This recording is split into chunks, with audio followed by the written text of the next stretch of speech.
Hello friends, स्वागत है आप सभी का आपके अपने यूट्यूब चैनल मिक्स नॉलेज पर। दोस्तों, आज के इस वीडियो में हम आप सभी को विजया एकादशी, जो कि फाल्गुन कृष्ण पक्ष में पड़ती है, की कथा सुनाने वाले हैं।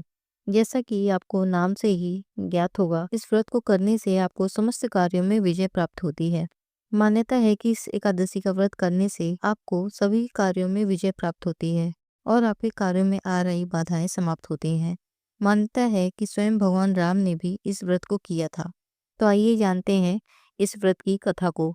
लेकिन उससे पहले फ्रेंड्स, यदि आप इस चैनल पर नए हैं तो प्लीज़ चैनल को सब्सक्राइब और वीडियो को लाइक करना ना भूलिएगा। तो चलिए शुरू करते हैं विजया एकादशी व्रत की कथा। भगवान श्री कृष्ण ने युधिष्ठिर को इस कथा के बारे में बताया था कि इस एकादशी को विजया एकादशी कहते हैं। अपने नाम के अनुसार यह बहुत ही कल्याणकारी और विजय दिलाने वाली एकादशी है। इस एकादशी की महत्ता को संसार तक पहुंचाने के लिए स्वयं भगवान राम ने भी इस एकादशी के व्रत का पूजन किया था।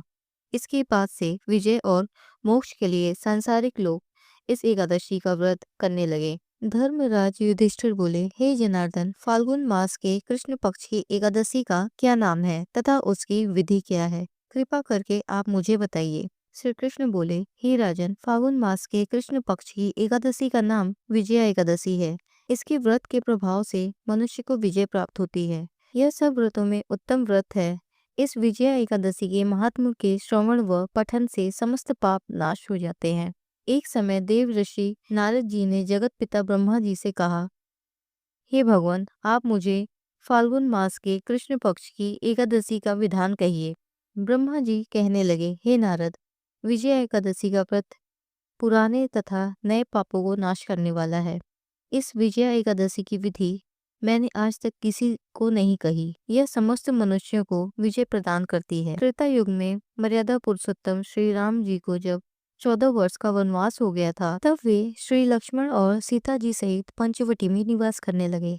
वहां पर रावण ने जब सीता जी का हरण किया, तब वे इस समाचार से बहुत ही अधिक व्याकुल हुए और सीता जी की खोज में चल दिए। घूमते घूमते जब वे मरणासन जटायु के पास पहुंचे, तो जटायु उन्हें सीता जी का वृतांत सुनाकर स्वर्गलोक चले गए। कुछ आगे जाकर उनकी सुग्रीव से मित्रता हुई और बाली का वध किया। हनुमान जी ने लंका में आकर सीता जी का पता लगाया और उनसे श्री रामचंद्र जी और सुग्रीव की मित्रता का वर्णन किया। वहां से लौटकर हनुमान जी ने भगवान राम के पास आकर सब समाचार कहा। भगवान राम वानर सेना सहित सुग्रीव की सहायता से लंका को प्रस्थान किया। जब श्री रामचंद्र जी समुद्र के किनारे पहुंचे, तब उन्होंने मगरमच्छ आदि से युक्त उस अगाध समुद्र को देखकर लक्ष्मण जी से कहा कि इस समुद्र को हम किस प्रकार से पार करेंगे। तब लक्ष्मण जी ने कहा, हे पुरुषोत्तम, आप आदि पुरुष हैं, सब कुछ जानते हैं। यहाँ से आधा योजन दूर पर कुमारी द्वीप में वगदालव्य मुनि रहते हैं। आप उनके पास जाकर इसका उपाय पूछिए। लक्ष्मण जी के इस प्रकार के वचन सुनकर श्री रामचंद्र जी वगदालव्य ऋषि के पास गए और उनको प्रणाम करके बैठ गए। मुनि ने भी उनको मनुष्य रूप धारण किए हुए पुराण पुरुषोत्तम समझकर उनसे पूछा कि हे राम, आपका आना कैसे हुआ? रामचंद्र जी कहने लगे कि हे ऋषि, मैं अपनी सेना सहित यहाँ आया हूँ और राक्षसों को जीतने के लिए लंका जा रहा हूँ। आप कृपा करके समुद्र पार करने का कोई उपाय बतलाइए। मैं इसी कारण से आपके पास आया हूँ।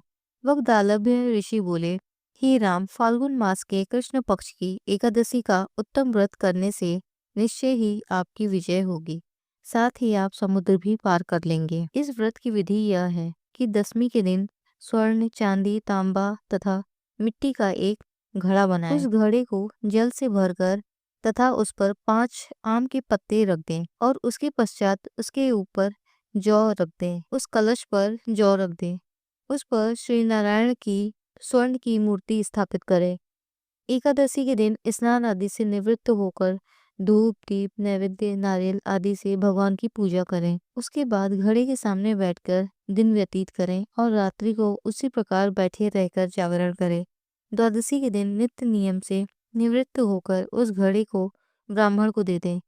हे राम, यदि तुम इस प्रकार व्रत को सेनापतियों सहित करोगे तो तुम्हारी विजय अवश्य होगी। श्री रामचंद्र जी ने ऋषि के कथनानुसार इस व्रत को किया और इसके प्रभाव से दैत्यों पर विजय पाई।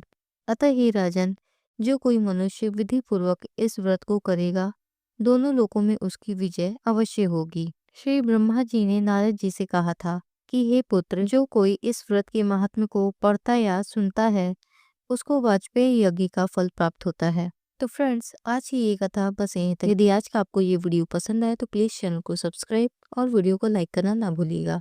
मिलते हैं अगली किसी नई वीडियो में नई जानकारी के साथ। तब तक के लिए टेक केयर, बाय बाय।